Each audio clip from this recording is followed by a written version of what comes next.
পাঁচটা অ্যাওয়ার্ড পেয়েছি নীল চক্রের জন্য। আসলে কাজ করেছি তো অ্যাওয়ার্ড পাওয়ার জন্য না, টু বি অনেস্ট। কারণ আমি যে অ্যাওয়ার্ড পাওয়ার যোগ্যতা রাখি নিজেকে ওভাবেও আমি কখনো ভাবি না, কারণ আমি এখনো শিখছি। কিন্তু তারপরে যখন আমাকে অ্যাওয়ার্ড প্রোগ্রামে আমাকে আমার নাম দেয় বা আমি অ্যাওয়ার্ড পাই বা যারা আমাকে জানান, তো এটা আমার কাছে ভীষণ একটা ভালো লাগার বিষয়। অনেক যে কিছু তো একটা মানুষের ভালোবাসার জায়গা মানে করতে পেরেছি আমি, বা আমাকে পছন্দ করছে, দ্যাটস ওয়াই আমি এই স্থানে আজকে পৌঁছেছি। সো আমি আমার দর্শকের কাছে চিরকৃতজ্ঞ, এবং যারা এই প্রোগ্রামের পৃষ্ঠপোষকতায় আছেন সবার কাছে আমি কৃতজ্ঞ। এটা তো একদমই আমার হাতে নেই, এটা দর্শকের হাতে আছে। তারা আমাকে যতটা বেশি ভালোবাসা দেবে ততটা বেশি বেশি আমি একটু একটু করে উপরে উঠতে থাকবো। পরবর্তী কাজ আসলে সিনেমা নিয়েই।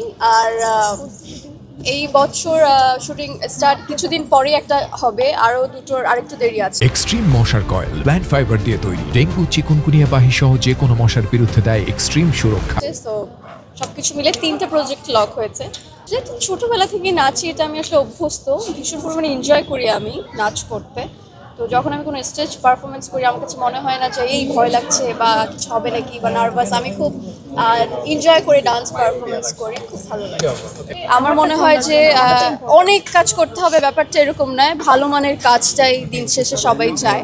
তো আমি চাই যে বছর আমার একটা সিনেমা আসুক, কিন্তু সেটা ভালো মানের আসুক, সবাই যেটা পছন্দ করে। Thank you.